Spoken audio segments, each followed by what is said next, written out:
De poucas fontes no início, de muitas outras depois, desagou em minha bolsa uma torrente dourada de riqueza que eu podia usar como bem entendesse. Como veem, a partir de meus modestos ganhos gerei uma reserva de escravos dourados, cada qual labutando para produzir mais ouro. Como trabalhavam para mim, seus filhos também o faziam, e os filhos dos filhos, até que dessa concentração de esforços surgiu uma bela renda. O ouro cresce rapidamente quando se fazem ganhos razoáveis, como poderão ver pelo seguinte exemplo: quando nasceu o primeiro filho de um fazendeiro. Ele entregou 10 moedas de prata a um emprestador de dinheiro e pediu-lhe que as fizesse render para o filho até que este completasse 20 anos de idade. O homem concordou, estabelecendo que a soma renderia juros de 1/4 de seu valor a cada 4 anos. O fazendeiro então solicitou, já que se tratava de um dinheiro que tinha separado exclusivamente para o filho, que os juros fossem incorporados ao principal. Quando o rapaz completou 20 anos de idade, seu pai procurou novamente o emprestador de dinheiro para perguntar-lhe pela prata. O homem explicou-lhe que, como a soma tinha crescido à razão de juros compostos, as 10 moedas de prata originais tinham aumentado para 30 moedas e meia. O fazendeiro ficou bastante satisfeito e, como seu filho ainda não precisasse do dinheiro, deixou-o com o emprestador. Quando o filho completou 50 anos de idade, tendo o pai a essa altura passado para o outro mundo, o banqueiro pagou ao filho, para liquidar o compromisso, 167 moedas de prata. Assim, em 50 anos, o investimento multiplicou-se quase 70 vezes. Portanto, aqui está a terceira solução para a falta de dinheiro. Por cada moeda para trabalhar de modo que possa reproduzir-se como algodão nos campos e trazer-lhes lucro, um rio de riqueza fluindo constantemente para dentro de suas bolsas. A quarta solução. Proteja seu tesouro contra a perda. Assim falou Arcade para sua turma no quarto dia. O infortúnio ama uma brilhante marca. O dinheiro que o homem poupa deve ser guardado com firmeza, do contrário corre o risco de perder-se. Logo, é prudente aprendermos a manusear e proteger pequenos montantes antes que os deuses nos confiem maiores somas. Todo aquele que possui ouro guardado costuma ser induzido, na esperança de conseguir grandes somas, a fazer investimentos nos mais plausíveis projetos. Com bastante frequência, amigos e parentes estão avidamente interessados nisso e incentivam-no a realizá-los. O primeiro princípio saudável de um investimento é a segurança do capital aplicado, ou seja, o principal. É prudente cobiçar altos ganhos quando o principal corre perigo? Claro que não. O castigo pelo risco é a provável perda. Estudem cuidadosamente, antes de fazerem uso de seu tesouro, cada promessa de que ele possa ser recuperado com segurança. Não se deixe enganar pelo romântico desejo de fazer fortuna rapidamente. Antes de emprestá-lo a quem quer que seja, certifiquem-se da capacidade do beneficiário em devolvê-lo e de sua reputação como bom pagador, para que não estejam, inadvertidamente, fazendo um presente de algo tão arduamente conquistado. Antes de destiná-lo a um investimento em qualquer campo de negócios, acautelem-se contra todos os perigos possíveis. Meu primeiro investimento foi uma tragédia. Depositei minhas economias de todo um ano nas mãos do oleiro Asmur, que na época viajava por mares distantes e me propusera comprar junto aos fenícios em Tiro joias da mais alta qualidade. Quando voltasse, nós as venderíamos e dividiríamos os lucros. Os fenícios comportaram-se como salafrários e venderam-lhe pedaços de vidro. Meu tesouro se perdeu. Hoje minha experiência teria me mostrado imediatamente a tolice de confiar a um oleiro a tarefa de comprar joias. Por isso acho-me à vontade para aconselhar-lhes, não confiem demasiadamente em seus próprios conhecimentos, porque podem estar destinando seus tesouros a investimentos perigosos. Procurem antes de tudo a opinião em geral correta das pessoas acostumadas com negócios e lucros. Tais conselhos são dados de graça e chegam a ter um valor equivalente à soma que desejam investir.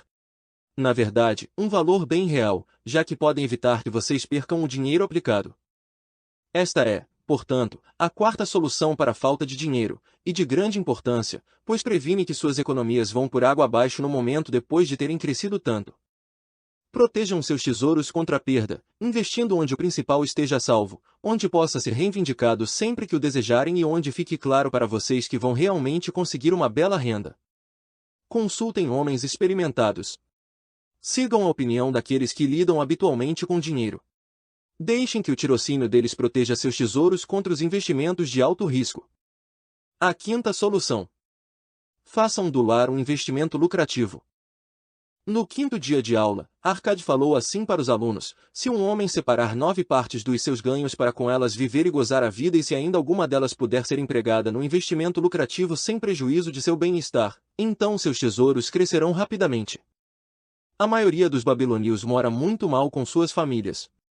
Pagam aluguéis abusivos a rigorosos proprietários em troca de aposentos onde suas mulheres não têm sequer um cantinho para plantar as flores que tanto alegram seus corações, enquanto os filhos não podem brincar senão nas passagens escuras.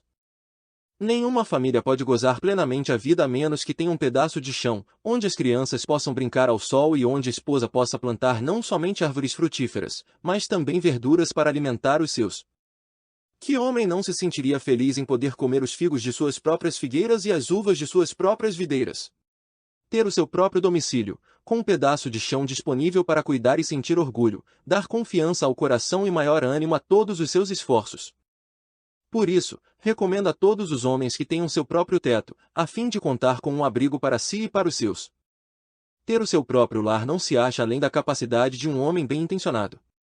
Nosso rei não estendeu tanto as muralhas da cidade que existem atualmente muitas terras não usadas e que podem ser adquiridas por quantias bem razoáveis?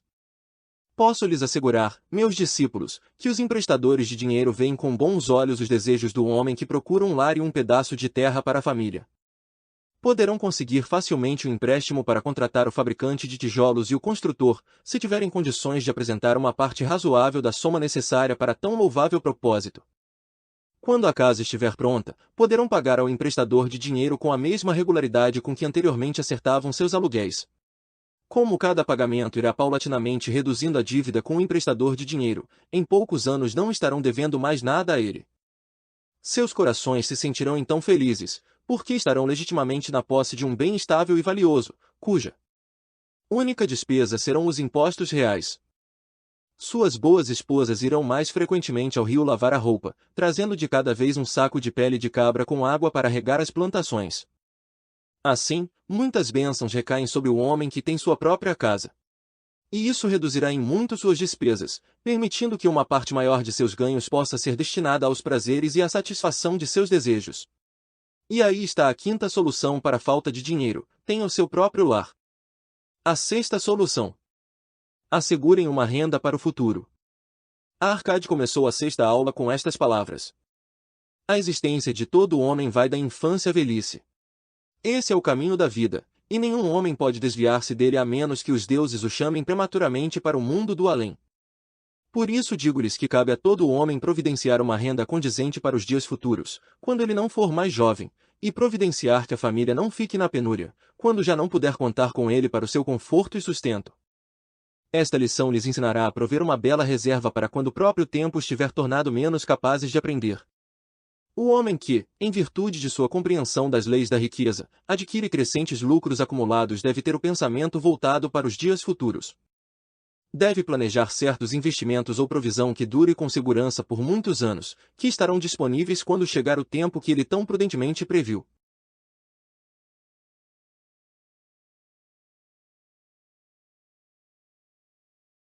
Um homem pode prover-se com segurança para o futuro de diversas maneiras. Pode buscar um esconderijo e ali enterrar o seu tesouro. Mas, por maiores que sejam os cuidados para ocultá-lo, corre o risco de tornar-se uma festa para os ladrões. Trata-se, portanto, de algo que não recomendo a ninguém. Pode comprar casas e terras para esse propósito. Se prudentemente escolhidas em função de sua utilidade e valor futuros, permanecerão valorizadas, com possibilidade de ótimos rendimentos e até de encontrar excelentes compradores, se for o caso de vendê-las. Pode confiar uma pequena soma ao emprestador de dinheiro e aumentá-la em períodos regulares. Os juros que o emprestador acrescenta ao capital logo o tornará maior. Conheço um fazedor de sandálias, chamado Ansan, que me contou um dia desses que todas as semanas, durante 8 anos, confiou a seu emprestador de dinheiro 2 moedas de prata. O homem fez recentemente um cálculo que deixou o fazedor de sandálias na maior felicidade. O total de seus pequenos depósitos mais os rendimentos à taxa ordinária de 1/4 de seu valor a cada 4 anos atinge atualmente a soma de 1.040 moedas de prata. De bom grado encorajei-o a não parar de investir, demonstrando-lhe, através de meus conhecimentos dos números, que em 12 anos, desde que desse sequência a essa economia de não mais que 2 moedas de prata em cada semana, o emprestador de dinheiro lhe devolveria 4.000 moedas de prata. Uma soma que o deixaria tranquilo para o restante da vida. Com certeza, quando um pagamento tão pequeno, feito com regularidade, produz resultados tão lucrativos, só podemos concluir que nenhum homem pode deixar de assegurar um tesouro para sua velhice e a proteção da família. Não importa quão prósperos venham se mostrando seus negócios e investimentos. Gostaria de poder falar mais sobre isso. Em meu espírito permanece a crença de que algum dia homens de tirocínio descobrirão uma maneira de o cidadão assegurar-se contra a morte através de pequenos depósitos regulares, assim propiciando uma bela soma à família depois que tivesse de passar para o outro mundo. Vejo isso como algo desejável, digno da mais alta recomendação. Mas hoje ainda não é possível porque não haveria homem ou sócio com uma duração de vida suficiente para operar tal sistema, que deve ser uma coisa tão estável como o trono do rei. Sinto que algum dia um plano como esse existirá e será uma grande bênção para muitos homens, porque mesmo o primeiro pequeno pagamento tornará disponível uma razoável fortuna para a família dos membros que viessem a falecer. Mas já que vivemos em nosso próprio presente e não nos dias que ainda estão por vir, devemos tirar vantagem dos meios e métodos à disposição para realizar nossos propósitos. Por isso recomendo a todos os homens que, por meios prudentes e bem pensados, se garantam contra uma reserva minguada nos anos de sua maturidade. Pois uma carência de fundos para um homem que já não se acha em condições de ganhar dinheiro ou para uma família sem seu líder é uma dolorosa tragédia. Aqui temos, portanto, a sexta solução para a falta de dinheiro. Seja previdente quanto às necessidades de sua velhice e quanto à proteção de sua família. A sétima solução. Aumente sua capacidade para ganhar. Foram as seguintes as palavras de Arcade para sua turma no sétimo dia: hoje conversarei com vocês, meus discípulos, sobre um dos mais vitais remédios para a falta de dinheiro. Mas o que me interessa hoje é menos o dinheiro do que vocês mesmos, os homens por baixo das roupas multicores que se acham sentados diante de mim. Falarei de todas essas coisas dentro da mente da vida dos homens que trabalham a favor ou contra o sucesso de cada qual. Não faz muito tempo veio até mim um jovem que precisava de um empréstimo. Quando lhe perguntei por que estava necessitado de dinheiro, queixou-se de que seus ganhos eram insuficientes para custear suas despesas. Em vista disso, expliquei-lhe que, sendo esse o caso, ele era um cliente de risco para o emprestador de dinheiro, já que não lhe sobraria nada para pagar o empréstimo. O que você precisa, meu jovem, disse-lhe eu, é de uma remuneração maior. O que faz para aumentar sua capacidade de ganhos? Tudo o que posso, respondeu ele. Por 6 vezes em 2 luas procurei meu patrão para pedir-lhe aumento, mas sem sucesso. Ninguém insiste tanto assim. Não pude deixar de sorrir diante daquela ingenuidade, mas ele possuía um dos mais vitais requisitos para aumentar seus ganhos. Dentro dele havia o enorme desejo de ganhar mais, um correto e elogiável desejo. O desejo é a condição para a realização. Os desejos devem ser fortes e definidos.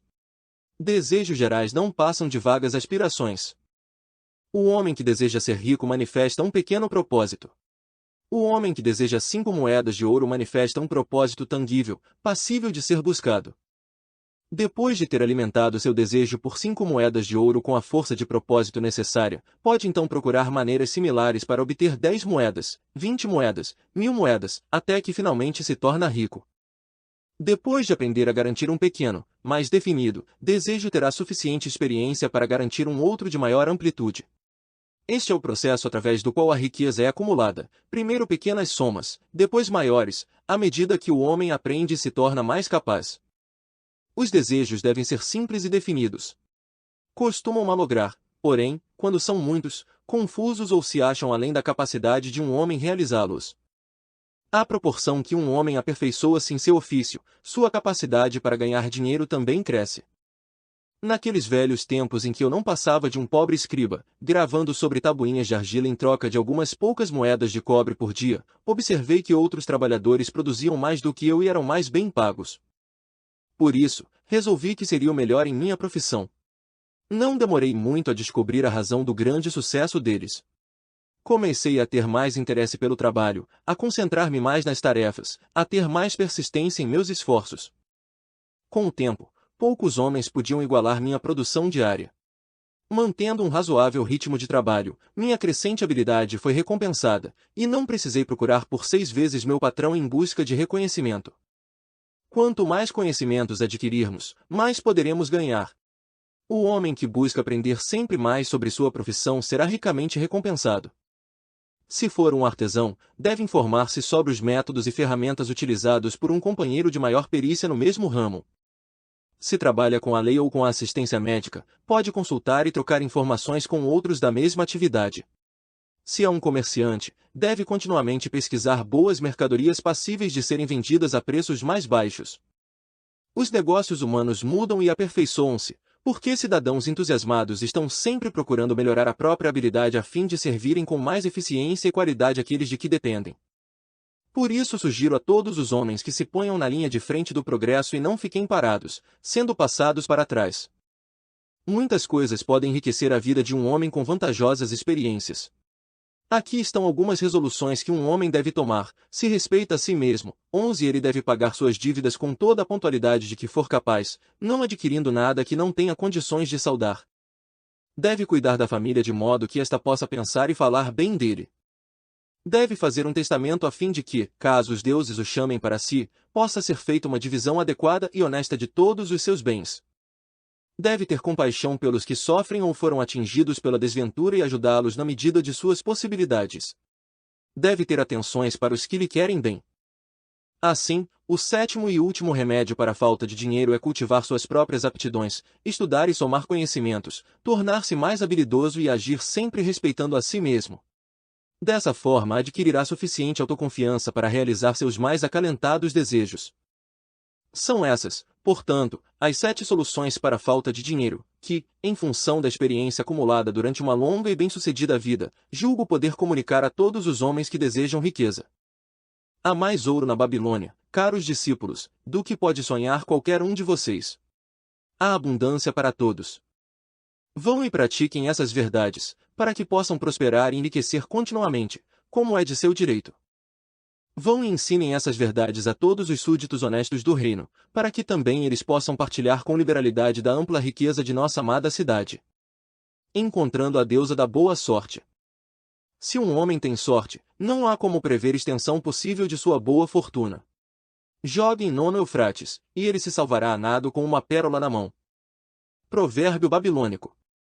O desejo de ter sorte é universal. Ele era tão forte no peito dos homens há 4.000 anos na antiga Babilônia quanto é atualmente no coração dos homens.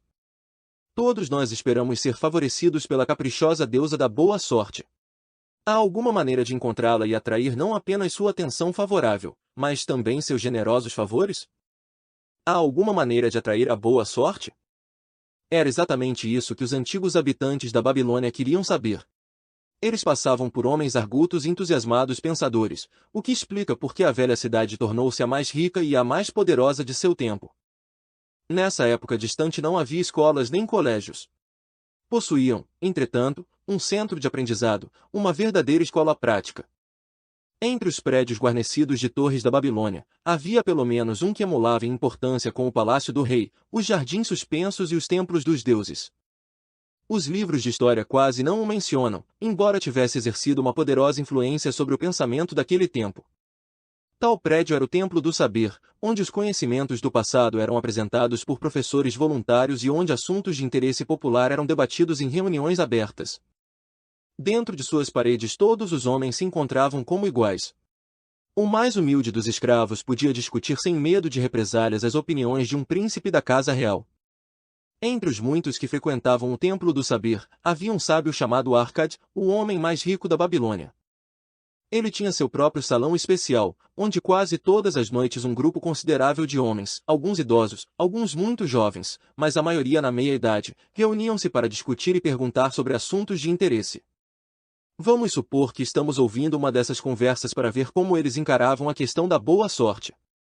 O sol tinha acabado de se pôr como uma grande bola de fogo brilhando através da areia do deserto, quando Arcade subiu a seu costumeiro tablado. Perto de 80 homens já esperavam sua chegada, reclinados sobre pequenos tapetes estendidos no chão, e mais gente ainda aparecia para aumentar a assistência. "O que vamos discutir esta noite?" perguntou Arcade. Depois de uma breve hesitação, um tecelão alto dirigiu-se a ele, levantando-se como era de costume. "Tenho um assunto cuja discussão gostaria de ouvir, embora receie que pareça ridículo a você, Arcade, e aos amigos aqui presentes."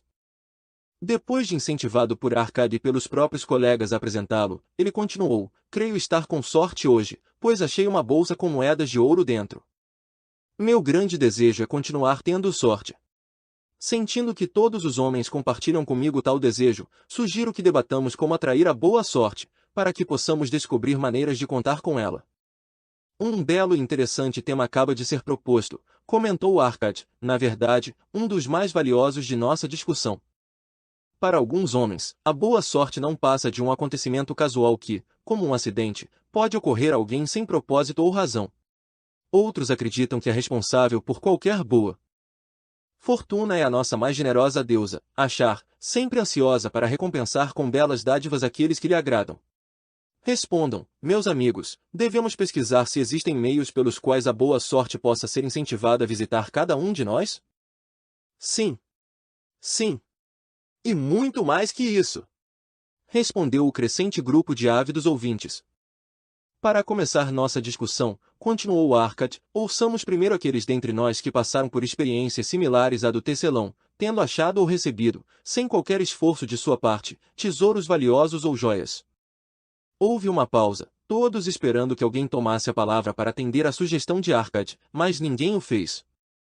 Mas como, ninguém? Disse Arcade, então esse tipo de boa sorte deve ser realmente raro. Quem agora oferecerá uma sugestão para continuarmos nossa busca? Eu o farei, disse um jovem bem vestido, levantando-se. Quando um homem fala de sorte, não é natural que seus pensamentos estejam voltados para as mesas de jogo? Não é ali que encontramos muitos homens cortejando o favor da deusa na esperança de que ela os faça ganhar a todo momento? Como o jovem tivesse, depois dessas breves palavras, retomado seu lugar, uma voz ergueu-se, não pare. Continue sua história.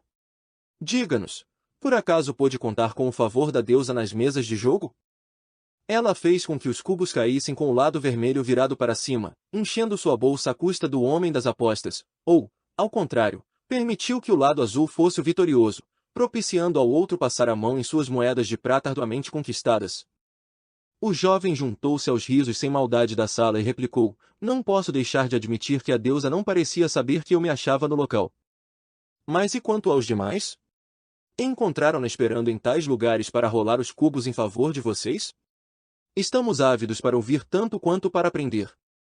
Um sábio começo, atalhou Arcade. Achamo-nos aqui para considerar todos os lados de cada questão. Ignorar as mesas de jogo seria fechar os olhos a um instinto comum a muitos homens que gostam de tentar a sorte, apostando uma pequena soma de dinheiro na esperança de conseguir somas bem maiores.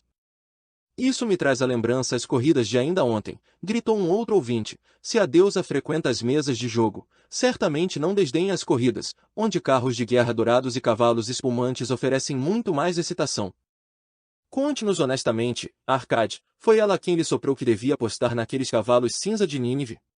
Eu estava de pé bem a seu lado e mal pude acreditar em meus olhos quando o vi apostando neles. Você sabe tão bem quanto nós que nenhum aparelho em toda a Síria pode competir com nossos amados baios numa bela corrida. A deusa por acaso soprou em seus ouvidos que apostasse nos cavalos cinza porque na última volta o preto, que corria por dentro, tropeçaria, atrapalhando de tal modo nossos rapazes que os cavalos de Nínive acabariam ganhando o páreo numa vitória inesperada. Arcade sorriu indulgentemente devido ao gracejo. Que motivo temos para pensar que a boa deusa se ocuparia das apostas de um homem num cavalo de corrida?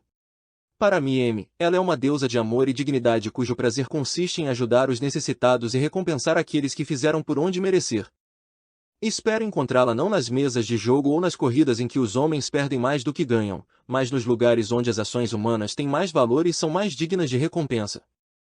No cultivo da terra, nas relações comerciais honestas, em qualquer ocupação humana há oportunidade de lucros decorrentes do esforço pessoal e de negócios bem realizados. Naturalmente, nem sempre o indivíduo será recompensado, porque às vezes seu juízo pode falhar, tanto quanto, em outras ocasiões, os ventos e seu mau tempo podem acarretar o malogro de todos os seus esforços. Mas, se persistir, poderá contar com bons lucros no futuro.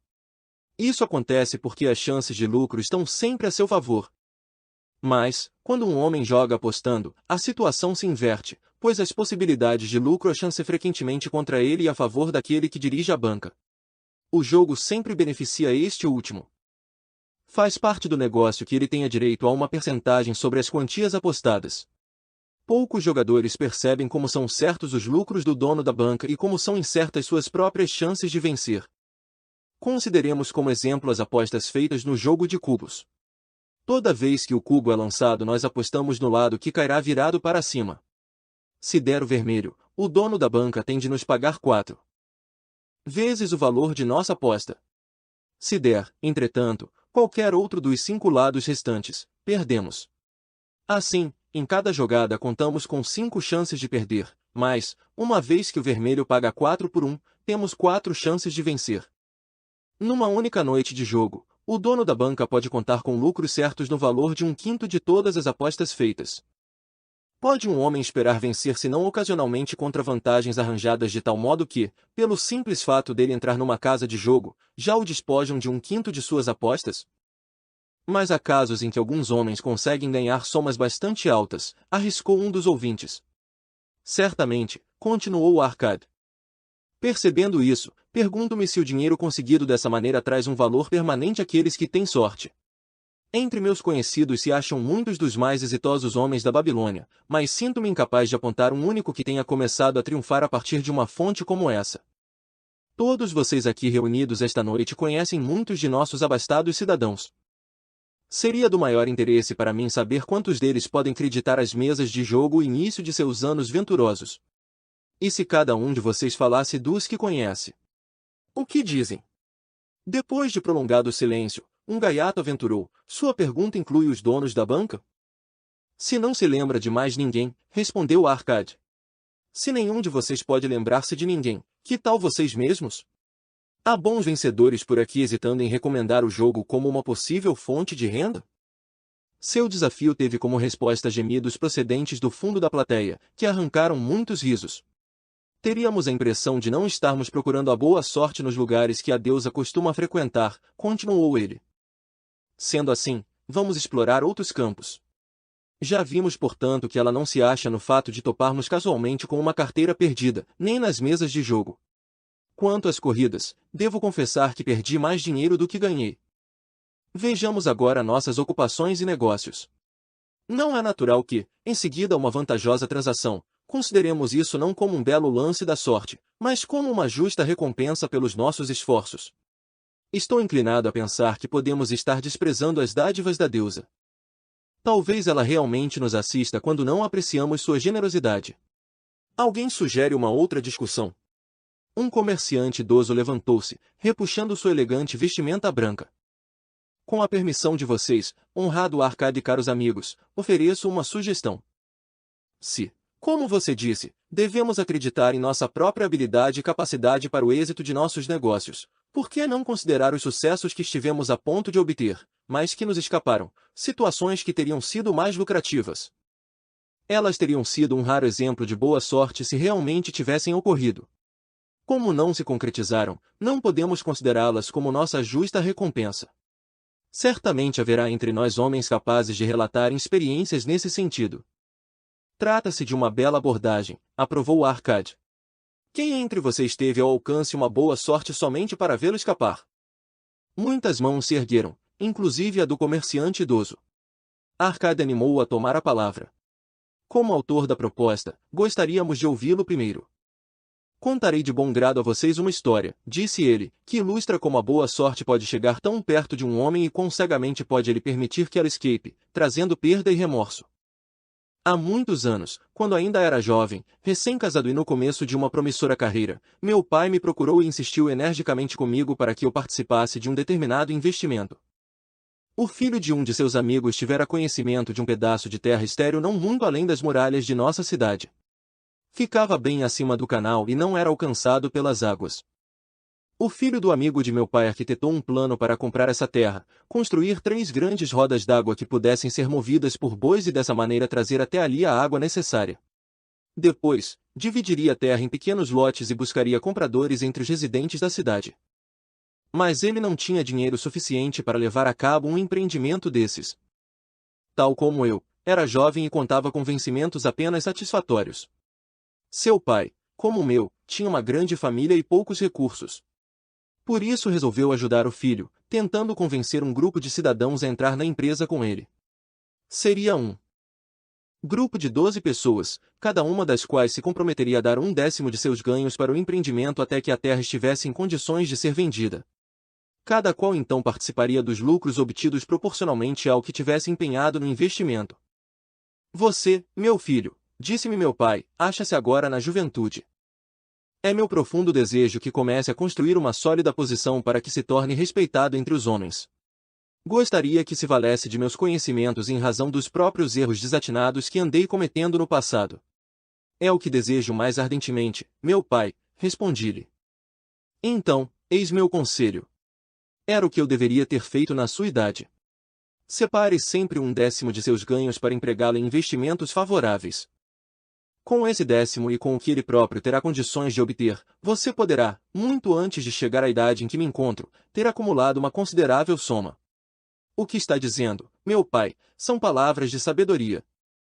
Realmente desejo enriquecer. Mas há muitas maneiras de empregar meu dinheiro. Por isso estou ainda hesitante quanto a seguir seus conselhos. Sou jovem. Há muito tempo. Pensei do mesmo modo em sua idade. Como pode ver, muitos anos acabaram se passando sem que eu tivesse dado sequer os primeiros passos. Vivemos numa época diferente, pai. Evitarei cometer os seus erros. A oportunidade se apresenta diante de você, meu filho. E está oferecendo uma chance que pode levá-lo à riqueza. Imploro-lhe, não adie as coisas. Procure amanhã mesmo o filho de meu amigo e combine com ele pagar 10% dos seus ganhos para esse investimento. Sim, vá amanhã mesmo. A oportunidade não espera por ninguém. Hoje está aqui, amanhã já não sabemos para onde se foi. Por isso, não perca tempo. Apesar dos conselhos de meu pai, hesitei. Tinham acabado de chegar à cidade, trazidas por mercadores vindo do leste, roupas tão refinadas que eu e minha boa esposa logo pensamos em comprar. Se tivesse de destinar 1/10 de todos os meus ganhos para o tal investimento, seria obrigado a privar-nos desse e de outros prazeres tão desejados. Demorei a tomar uma decisão, até que ficou tarde demais. Tempos depois acabei me arrependendo. O empreendimento revelou-se mais vantajoso do que qualquer um dos participantes podia prever. Essa é minha história, mostrando como permiti que a boa sorte escapasse. Nessa história vemos como a boa sorte costuma procurar o homem que acredita nas oportunidades, comentou um homem moreno do deserto. Para construir uma sólida posição é sempre necessário um começo. Esse começo podem ser algumas moedas de ouro ou de prata que um homem separa dos próprios ganhos para o seu primeiro investimento. Eu, por exemplo, sou proprietário de muitas cabeças de gado. Tudo começou, quando ainda não passava de um rapazinho, com a compra de um bezerro por uma moeda de prata. Sendo o início de minha riqueza, isso teve uma grande importância para mim. Dar o primeiro passo para construir uma sólida posição é uma boa sorte que pode acontecer a qualquer homem. O primeiro degrau, transformando os cidadãos que ganham por seus próprios esforços em homens que começam a ter lucros pelo bom emprego de seu dinheiro, é sempre importante. Alguns, afortunadamente, fazem isso quando jovens e deixam para trás, em termos de sucesso financeiro, aqueles que só o fizeram muito tarde ou aqueles que infelizmente, como o pai do mercador que acabamos de ouvir, nunca o fizeram. Tivesse nosso amigo, o mercador, seguido esse rumo em sua juventude, quando a oportunidade se lhe apresentou, hoje estaria acumulado de muitos bens do mundo. Se a boa sorte de nosso amigo Tecelão o incentivar a subir um degrau como esse por sua vez, ele não será mais que o começo de uma fortuna muito maior. Obrigado. Gostaria de falar também. Um homem de outro país levantou-se. Sou sírio. Não falo bem o idioma de vocês. Quero chamar esse amigo, o mercador, por um nome, embora vocês possam achar que não se trata de um termo polido. Mas acho que é o único que ele merece. Só que não conheço a palavra certa aqui na Babilônia. Se usar o meu próprio idioma, vocês não o entenderão. Por isso, por favor, cavalheiros, digam-me o nome correto para todo aquele que costuma deixar para depois coisas que podem ser boas para ele. Procrastinador, gritou uma voz. É isso! Berrou o sírio, agitando muito as mãos, ele despreza as oportunidades quando elas aparecem. Prefere esperar. Ele diz, no momento já estou com muito bons negócios, daqui a pouco a gente vê isso. As oportunidades não esperarão por um companheiro tão lento como esse. Elas acham que, se um homem deseja realmente ter sorte, deve apressar-se. O sujeito que não se atira quando as oportunidades se apresentam não passa de um procrastinador como nosso amigo, esse mercador. O mercador levantou-se, curvando-se logo em seguida, respeitosamente, em resposta ao riso geral. Tem toda a minha admiração, estrangeiro dentro de nossos portões, por não hesitar em falar a verdade. Ouçamos agora uma outra história sobre oportunidades, atalhou o Arcade. Quem poderia falar agora? Eu, respondeu um homem de meia idade. Sou um comprador de animais, em geral camelôs e cavalos. Às vezes também compro ovelhas e cabras. A história que tenho para contar mostrará como a oportunidade veio até mim uma noite, quando menos a esperava. Foi talvez por isso que a deixei escapar. Confio a vocês, entretanto, o julgamento. Retornando à cidade uma noite, depois de uma desencorajadora expedição de 10 dias em busca de camelôs, fiquei muito irritado por encontrar os portões da cidade fechados e trancados. Enquanto meus escravos armavam a tenda para o pernoite, que seria passado com pouca comida e sem água, aproximei-me de um fazendeiro idoso que, como nós mesmos, achava-se fora das muralhas. Honrado senhor, dirigiu-se ele a mim, por sua aparência, julgo estar falando com um comprador. Se eu estiver certo, muito me agradaria vender-lhe o mais excelente rebanho de ovelhas a um ótimo preço. Ai de mim, minha esposa encontra-se de cama, ardendo em febre. Preciso voltar o mais depressa possível. Compre minhas ovelhas, para que eu e meus escravos montemos em nossos camelôs e partamos imediatamente. Estava tão escuro que eu não podia ver o rebanho, mas pelos balidos imaginei que devia ser bastante grande. Havendo consumido inutilmente 10 dias à procura de camelôs, fiquei contente em fazer negócio com ele. Em sua ansiedade, o homem acabou fixando um preço bem interessante. Aceitei, sabendo que meus escravos podiam conduzir o rebanho através dos portões da cidade, pela manhã, e vendê-lo com um lucro substancioso. Fechado o negócio, ordenei aos escravos que trouxessem tochas a fim de contarmos o rebanho, que, segundo as declarações do fazendeiro, tinha 900 cabeças. Não vou sobrecarregá-los, meus amigos, com a narração de nossas dificuldades para contar esses animais cansados, mortos de fome e de sede. Isso se revelou uma tarefa impossível. Por isso, disse claramente ao fazendeiro que eu teria de esperar a luz do dia para conferir o rebanho e que só então lhe pagaria. Por favor, honrado senhor, lamentou-se ele, conceda-me 2/3 do preço esta noite para que eu possa partir. Deixarei meu escravo mais inteligente e educado para ajudá-lo na contagem pela manhã. Ele é de minha inteira confiança, e o senhor poderá pagar-lhe o restante. Mas eu era cabeçudo e me recusei a fazer qualquer pagamento naquela noite. No outro dia, antes de despertar, os portões da cidade foram abertos, e 4 compradores saíram correndo à procura de rebanhos. Estavam ávidos e dispostos a pagar altos preços, porque a cidade achava-se ameaçada de sítio, e não havia comida suficiente. O velho fazendeiro conseguiu pelo rebanho 3 vezes o preço que tinha combinado comigo. Foi desse modo que permiti que a boa sorte escapasse. Essa é uma história extraordinária, comentou o Arcade. Que lição podemos tirar dela? A lição de que devemos fechar imediatamente um negócio quando estamos convencidos de que ele vale a pena, declarou um venerável fabricante de celas. Se o negócio for bom, você precisa proteger-se tanto contra sua própria fraqueza quanto contra qualquer outro concorrente. Nós mortais somos mutáveis. Quero dizer, mais aptos a mudar de opinião quando estamos certos do que quando estamos errados. Nós somos realmente cabeçudos, estamos constantemente propensos a vacilar e deixar as oportunidades escaparem. Meu primeiro juízo é sempre o melhor. Mas sempre encontrei dificuldade para obrigar-me a prosseguir com um bom negócio. Por isso, como uma proteção contra minhas próprias fraquezas, faço imediatamente um depósito para garanti-lo. Isso me resguarda contra futuros remorsos por não ter aproveitado uma eventual boa sorte. Obrigado. Gostaria de falar novamente. O Círio estava de pé. Tais histórias são muito parecidas. As oportunidades fugindo pela mesma razão. Estão sempre ao alcance das mãos do procrastinador, trazendo-lhe bons planos. Ele sempre hesita, acha que deve esperar uma ocasião melhor, o tempo passando. Como pode ser bem-sucedido o homem que age assim? Sabe as palavras, meu amigo, respondeu o comprador. A boa sorte dá as costas à procrastinação nessas 2 histórias. Mas isso não é incomum. O espírito de procrastinação está dentro de todos os homens. Queremos ser ricos, Mas, sempre que as oportunidades aparecem diante de nós, esse espírito de procrastinação nos incita, com o nosso próprio consentimento, a adiar as coisas. Por dar ouvidos a ele, tornamo-nos nossos piores inimigos. Em minha juventude não identificava essa tendência dos homens com o vocábulo que tanto agradou a nosso amigo da Síria. Pensava, no início, que era o meu pobre juízo que me fazia perder negócios tão lucrativos. Mais tarde, joguei a culpa na minha teimosia. Por fim, tive de dar o braço a torcer. Tratava-se de um hábito de adiamento desnecessário onde se precisava de uma ação rápida e decisiva. Como odiei a procrastinação quando a verdade finalmente se mostrou. Com a amargura de um asno selvagem preso a uma carroça, fugi desse inimigo de meu sucesso. Obrigado. Gostaria de fazer uma pergunta ao senhor mercador. Era o Sírio outra vez. Você usa roupas finas, que em nada se parecem com as de um homem pobre, e fala como um homem bem-sucedido.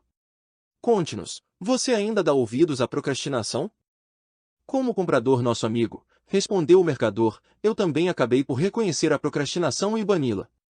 Para mim, ela provou ser uma inimiga, pois me observava, esperando ver frustradas minhas realizações. A história que contei é apenas uma entre os muitos exemplos similares que poderiam ser citados para mostrar como isso me desviou de minhas oportunidades.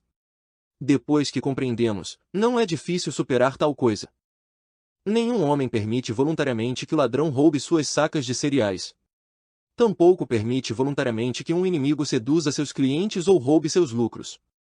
Quando uma vez percebi que meu inimigo estava praticando ações como essas, subjuguei-o com determinação.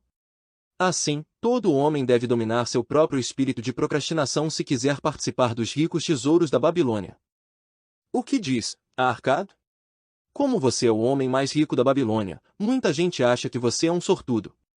Concorda comigo em que nenhum homem pode alcançar uma grande soma de sucesso até que tenha completamente esmagado o espírito de procrastinação dentro de si? As coisas realmente se passam como você afirma, admitiu Arcad. Durante minha longa vida observei gerações e gerações seguindo adiante por esses caminhos dos negócios, ciência e aprendizado que conduzem ao sucesso na vida. As oportunidades surgem na vida de todos os homens. Alguns se agarram a elas e direcionam-se para a satisfação de seus mais profundos desejos, mas a maioria hesita, falha e fica para trás. Arcad voltou-se para o tecelão. Você sugeriu que discutíssemos sobre a boa sorte. Deixe-me saber o que pensa agora sobre o assunto. Vejo a boa sorte sob uma luz diferente.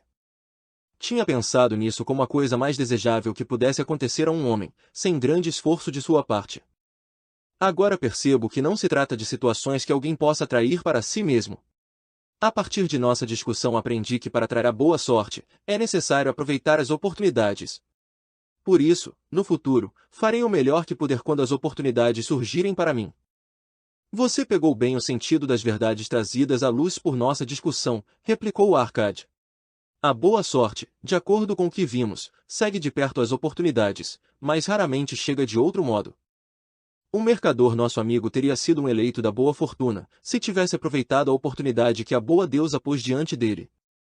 Nosso amigo comprador, da mesma maneira, teria sido outro eleito da boa fortuna, se não houvesse hesitado em comprar na hora o rebanho de ovelhas, vendendo em seguida a um preço bastante vantajoso. Prosseguimos a discussão até encontrar meios pelos quais a boa sorte pode ser atraída para nós. Creio que achamos o caminho. Duas histórias ilustraram como a boa sorte é consequência das oportunidades. Aqui está a moral que reside em histórias similares sobre a boa sorte. Tenha esta sido aproveitada ou não, a boa sorte pode ser atraída desde que estejamos atentos às oportunidades. Aqueles que se mostram ávidos por aproveitar as oportunidades para o seu próprio êxito atraem o interesse da boa deusa. Ela está sempre ansiosa para ajudar aqueles que lhe agradam. E os homens de ação são os que mais conseguem isso. A ação os conduzirá ao encontro do sucesso que vocês tanto desejam. Os homens de ação são favorecidos pela deusa da boa sorte. As 5 leis de ouro. Um saco cheio de ouro ou uma tabuinha de argila gravada com palavras sábias. Se vocês tivessem que decidir-se por um ou por outra, qual escolheriam? A bruxuleante luz de uma fogueira feita com arbustos do deserto, o rosto queimado de sol dos ouvintes brilhou com interesse. O ouro, disseram a uma só voz os 27 ali reunidos. O velho Calabab sorriu astuciosamente. Atenção, atalhou ele, levantando o braço. Ouçam os cães selvagens ferindo à noite. Eles uivam e ganem porque estão mortos de fome. Mas deem-lhe de comer, e o que fazem? Começam a brigar e a andar empertigados. E continuam brigando e andando empertigados, sem dispensarem um único pensamento ao dia seguinte, que certamente virá. O mesmo acontece com os filhos dos homens. Pecam-lhes que escolham entre o ouro e a sabedoria, e o que fazem por sua vez? Ignoram a sabedoria e devoram o ouro. No dia seguinte tornam-se uns bebês chorões porque não têm mais ouro. O ouro está reservado àqueles que conhecem suas leis e permanecem fiéis a elas. Calabab escondeu as pernas magras sob a túnica branca, porque tinha começado a soprar o frio vento da noite. Uma vez que vocês me serviram lealmente durante nossa longa jornada, cuidaram de meus camelos, cruzaram penosamente, mas sem queixas, a areia quente do deserto e enfrentaram bravamente os ladrões que tentaram despojar-me de minhas mercadorias. Contar-lhes-ei esta noite a história das 5 leis de ouro, uma história diferente de qualquer outra que já tenham ouvido antes. Ouçam com profunda atenção minhas palavras, pois, se conseguirem assimilá-las apropriadamente, terão condições de reunir no futuro uma grande fortuna. Para causar efeito, fez uma pausa. Sobre um dossel azul, as estrelas brilhavam no céu claro como o cristal da Babilônia. Atrás, o grupo prendia firmemente suas desbotadas tendas ao chão contra as possíveis tempestades de areia. Mais para o lado, achavam-se os grandes fardos de mercadoria caprichosamente empilhados e cobertos por peles. Próximo dali, o rebanho de camelôs espojava-se na areia, alguns ruminando, satisfeitos, enquanto outros dormiam, enchendo o ar com seus roncos. Você nos contou muito boas histórias, Calabab, disse o chefe dos enfardadores. Confiamos em que sua sabedoria nos guie até o dia seguinte, quando então teremos concluído nossos serviços contigo.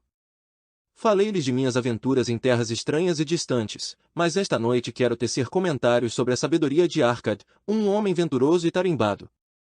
Ouvimos falar muito dele, confessou o chefe dos enfardadores, pois foi o homem mais rico que já viveu na Babilônia. Sim, ele foi realmente o mais rico, e isso porque sabia, como nenhum outro homem antes dele, como ganhar dinheiro.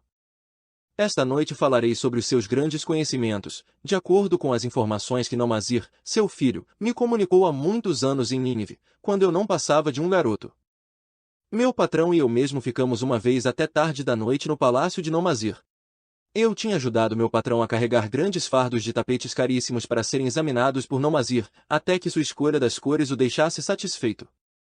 Por fim, ele se mostrou bastante simpático e ordenou que nos sentássemos com ele para saborear um vinho delicioso, de requintado buquê, que aqueceu meu estômago tão desacostumado dessas bebidas finas. Foi nessa noite que o anfitrião nos contou a história da grande sabedoria de Arcad, seu pai, em termos que tentarei reproduzir diante de vocês da melhor maneira possível. É costume na Babilônia, como sabem, que os filhos de pais ricos vivam na casa paterna esperança de herdarem seus bens. Arcad não aprovava tal costume. Por isso, quando Nomazir atingiu a maioridade, mandou chamar o jovem e dirigiu-lhe estas palavras. Meu filho, é meu desejo que você herde todos os meus bens. Entretanto, primeiro deve provar que é capaz de administrá-los adequadamente. Por isso, quero que saia pelo mundo e mostre sua competência para ganhar dinheiro e tornar-se um homem respeitado entre nossa gente. Para você começar bem, lhe darei 2 coisas que eu mesmo não tive quando iniciei, como um pobre rapaz, a construção de minha fortuna. Primeiro, passo-lhe às mãos este saco com moedas de ouro. Se usá-lo com discernimento, ele constituirá a base de seu futuro sucesso. Segundo, deixo sob sua custódia esta tabuinha de argila onde estão gravadas as 5 leis de ouro.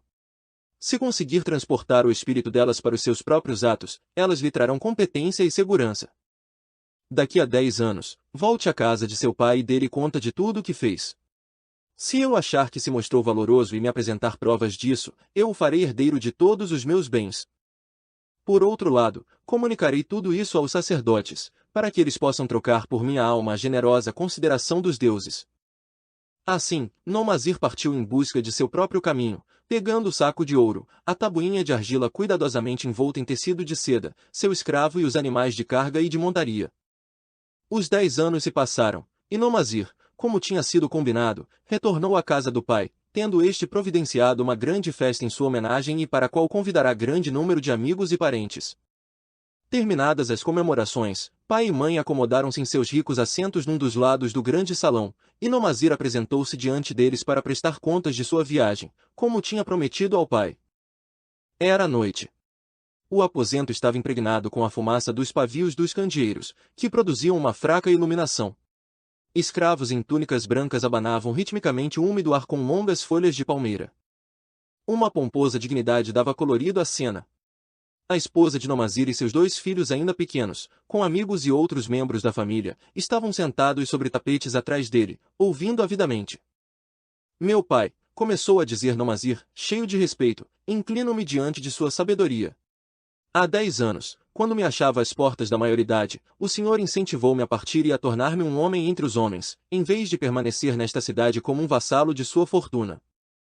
E me deu um saco com moedas de ouro. E me concedeu liberalmente as atenções de sua sabedoria. Quanto ao ouro, ai de mim, devo admitir que não o usei com perícia.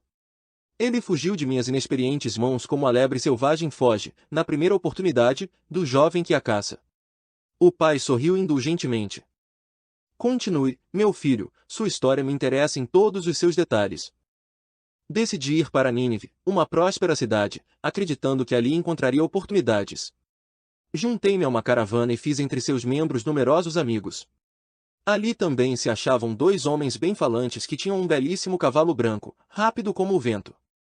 Enquanto viajávamos, eles me disseram que havia em Nínive um homem riquíssimo, dono de um cavalo tão veloz que nunca tinha sido derrotado. Por sinal, não acreditava que pudesse existir cavalo mais corredor que o dele. Por isso estava disposto a apostar qualquer soma, por mais alta que fosse, em como seu cavalo venceria qualquer outro em toda a Babilônia. Comparado ao deles, zombavam meus amigos, o animal do niniviano não passava de um pangaré que podia ser batido com facilidade. Propuseram-me então, como se estivessem me fazendo um grande favor, participar com eles da aposta. Fiquei logo entusiasmado com o plano. Nosso cavalo levou uma surra vergonhosa, e acabei perdendo grande parte do ouro. O pai não pôde deixar de rir. Mais tarde descobri que se tratava de um plano fraudulento desses crápulas e que eles constantemente viajavam com caravanas, procurando sempre novas vítimas. Creio que todos aqui já perceberam que o homem em Nínive era um associado deles, que dividia entre os 3 os lucros da aposta. Esse astucioso golpe me deu minha primeira lição, incitando-me a ter mais cuidado daí para frente. Logo aprenderia outra, igualmente amarga. Na caravana havia um outro jovem com quem estreitei laços de amizade. Ele era filho de pais ricos, como eu, viajando a Nínive a fim de encontrar uma posição conveniente.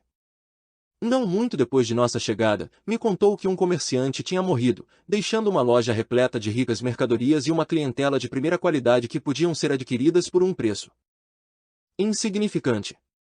Dizendo que seríamos sócios em partes iguais, mas que antes precisava voltar à Babilônia para investir seu dinheiro, convenceu-me a comprar a loja apenas com a minha parte, acrescentando que a dele seria usada mais tarde para levar adiante o empreendimento. Ele adiou quanto pôde sua viagem à Babilônia, provando nesse meio tempo ser um comprador burro e um gastador insensato. Por fim mandei-o embora, mas o negócio já se deteriorara, a loja repleta de mercadorias que ninguém queria comprar e eu sem dinheiro para adquirir outras. Passei o que restava a um israelita por um preço desprezível. A isso se seguiram, meu pai, dias bastante amargos. Procurei emprego e não encontrei, pois não tinha profissão nem treinamento que me capacitassem a ganhar o meu dinheiro. Vendi meus cavalos. Vendi meu escravo. Vendi grande parte de minhas roupas para que pudesse comer e ter um lugar para dormir, mas a escassez tornava-se a cada dia mais assustadora. Nesses dias amargos, porém, lembrei-me da confiança que o Senhor tinha depositado em mim. O Senhor insistiu comigo para que me tornasse um homem, e eu estava disposto a não desapontá-lo. A mãe escondeu o rosto e chorou baixinho. Foi então que me veio à memória a tabuinha que o Senhor me dera e onde tinha gravado as 5 leis de ouro. Li com extremo cuidado suas sábias palavras e percebi que, se ao menos tivesse buscado primeiro a sabedoria, meu ouro não teria ido embora. Decorei cada uma das leis e determinei que, se ainda uma próxima vez a deusa da boa fortuna sorrisse para mim, eu me deixaria guiar pela sabedoria dos mais velhos em vez de confiar na inexperiência da juventude. Para proveito de todos os que se acham aqui reunidos esta noite, lerei as sábias palavras de meu pai gravadas sobre a tabuinha de argila que ele me entregou faz hoje 10 anos. As 5 leis de ouro. O ouro vem de bom grado e numa quantidade crescente para todo homem que separa não menos de 1/10 de seus ganhos, a fim de criar um fundo para o seu futuro e o de sua própria família. 2.0 O ouro trabalha diligente e satisfatoriamente para o homem prudente que, possuindo, encontra para ele um emprego lucrativo, multiplicando como os flocos de algodão no campo. Terceira, o ouro busca a proteção do proprietário cauteloso que o investe de acordo com os conselhos de homens mais experimentados em seu manuseio. Quarta, o ouro foge do homem que o emprega em negócios ou propósitos com que não está familiarizado ou que não contam com a aprovação daqueles que sabem poupá-lo. V. O ouro escapa ao homem que o força a ganhos impossíveis ou que dá ouvidos aos conselhos enganosos de trapaceiros e fraudadores ou que confia em sua própria inexperiência e desejos românticos na hora de investi-lo. Essas são as 5 leis de ouro gravadas por meu pai na tabuinha. Proclamo-as tão valiosas quanto o próprio ouro, como ficará demonstrado pela continuação de minha história. Ele então encarou o pai. Contei-lhe sobre a grande pobreza e o desespero que minha inexperiência me trouxe. Entretanto, não existe nenhuma sucessão de infortúnios que não chegue a seu fim. No meu caso, isso aconteceu quando consegui um emprego como chefe de um grupo de escravos que trabalhavam na nova muralha externa da cidade. Usando o meu conhecimento da primeira lei de ouro, economizei uma moeda de cobre dos meus primeiros vencimentos, acrescentando a ela, sempre que possível, uma moeda de prata. Era um procedimento lento, pois eu tinha de fazer despesas pessoais. Gastava de má vontade, admito, porque estava determinado a ganhar, antes de completados os 10 anos, muito mais dinheiro que aquele que o senhor, meu pai, me havia concedido. Um dia, o chefe dos escravos, de quem me tinha tornado amigo, disse: "Você é um jovem econômico que não gasta temerariamente o que ganha. Tem procurado guardar dinheiro?" "Sim", respondi-lhe, "meu desejo é juntar o suficiente para repor aquele que meu pai me deu e que perdi." "Posso garantir-lhe que se trata de uma ambição meritória." "Sabia que o dinheiro que você está economizando pode trabalhar para você e ganhar muito mais?" "Ai de mim! Tive uma experiência bastante amarga, pois todo o ouro de meu pai escorreu como água, e tenho muito medo de que o meu vá pelo mesmo caminho. Se tiver confiança em mim, eu o ensinarei a lidar de modo lucrativo com o dinheiro", disse ele. "Dentro de 1 ano, a muralha externa terá sido terminada e estará pronta para receber os grandes portões de bronze que serão erguidos em cada entrada, a fim de proteger a cidade contra os inimigos do rei. Em toda Nínive não existe metal suficiente para fazer esses portões, e o rei ainda não pensou em providenciá-lo. Eis o meu plano: um grupo de nós juntará o dinheiro que temos para organizar uma caravana às minas de cobre e estanho, muito distantes, e trazer a Nínive quantidades imensas de metal. Quando o rei ordenar a fabricação dos portões, nós sozinhos poderemos fornecer o metal a um preço que o soberano não se recusará a pagar. Se o rei não quiser comprar diretamente de nós, mesmo assim ainda teremos o metal, que poderá então ser vendido a um preço bem mais alto. Em seu oferecimento reconheci uma oportunidade para aplicar a terceira lei e investir minhas economias sob a orientação de um homem sábio. Não fui desapontado. Nosso grupo foi bem-sucedido, e meu pequeno depósito de ouro cresceu bastante com a transação. Com o tempo, fui aceito como um membro desse mesmo grupo em outros empreendimentos. Eram homens de tirocínio para os negócios. Discutiam minuciosamente todos os planos levados a seu exame antes de se lançarem a qualquer empresa. Protegiam o principal contra todas as eventualidades e não se metiam em nada em que o dinheiro investido não pudesse ser recuperado. Iniciativas malucas como a do cavalo de corrida ou a da expedição pelos mares, em que eu tinha entrado devido à inexperiência, não teriam sido sequer consideradas por eles. Eles teriam percebido imediatamente sua fragilidade. Através de minha associação com esses homens, aprendi a investir com segurança e a garantir um retorno lucrativo para o meu dinheiro. À medida que os anos passavam, meu tesouro crescia rapidamente. Já tinha conseguido juntar muito além de tudo quanto perderá. Devido a meus infortúnios, tentativas e êxitos, pude repetidas vezes, meu pai, provar a sabedoria das 5 leis de ouro e ver em cada um desses momentos como estavam certas. Para quem não conhece essas leis, o dinheiro não aparece tão frequentemente; quando aparece, vai rapidamente embora. Já para aqueles que não hesitam em utilizá-las, o dinheiro aparece e trabalha para eles como um escravo. Nomazir parou de falar e acenou para um escravo no fundo da sala. O escravo trouxe para frente, um de cada vez, 3 pesados sacos de couro. Nomazir pegou um deles e colocou-o no chão, diante de seu pai, dirigindo-lhe estas palavras: "O Senhor me deu, quando há 10 anos deixei sua casa, um saco com moedas de ouro, ouro da Babilônia. Pois aí está, como devolução, um saco com moedas de ouro de Nínive de igual peso. Uma troca equivalente, como todos concordarão. O Senhor me deu também uma tabuinha de argila gravada com palavras sábias. Em seu lugar, aí estão esses 2 outros sacos com moedas de ouro. Assim dizendo, tirou-os das mãos do escravo e, do mesmo modo, colocou-os no chão diante do pai. Penso provar com isso, meu pai, que considero seus conhecimentos muito mais valiosos que o seu ouro. Mas, ainda assim, quem poderia aquilatar em moedas de ouro o valor da sabedoria? Sem sabedoria, o ouro pode ser rapidamente perdido pelos que o têm, mas, com sabedoria, o ouro pode ser adquirido pelos que não o têm, como podem provar sobejamente estes 3 sacos de ouro. Além disso, sinto a mais profunda satisfação, meu pai, em estar diante do Senhor e poder dizer que, devido à sua sabedoria, fui capaz de tornar-me rico e respeitado entre os homens. O pai pôs afetuosamente sua mão sobre a cabeça do filho. Você aprendeu bem suas lições, e me sinto realmente feliz por ter um filho a quem possa confiar minha riqueza. Calabab terminou sua história e olhou interrogativamente para os ouvintes. Que sentido tem para vocês a história de Nomazir? Perguntou ele. Quem entre vocês pode comparecer diante do pai ou do sogro para prestar contas de uma boa administração de seus ganhos? Que não pensariam esses veneráveis homens se lhes dissessem: viajei muito, aprendi muito, trabalhei muito e ganhei muito, mas, ai de mim, não consegui juntar muitas moedas de ouro. Despendi algumas sabiamente, outras tantas esbanjei loucamente, além das que perdi de modo insensato. Ainda pensam tratar-se de um capricho do destino que alguns homens tenham muito ouro, enquanto outros não têm nada? Pois estão errados. Os homens têm muito dinheiro quando conhecem as 5 leis de ouro e sabem empregá-las. Por ter aprendido e empregado bem essas 5 leis em minha juventude, hoje sou um rico comerciante. Não acumulei minha riqueza devido a um passe qualquer de mágica. A riqueza que chega muito rápido vai embora da mesma maneira. A riqueza que promove gozo e satisfação para seu proprietário constrói-se gradualmente, porque é uma criança nascida do conhecimento e da persistência. Ganhar dinheiro é um peso fácil de carregar para o homem consciencioso. Ter paciência para com o fardo ano após ano acaba por levar à realização. A observância das 5 leis de ouro traz sempre uma bela recompensa.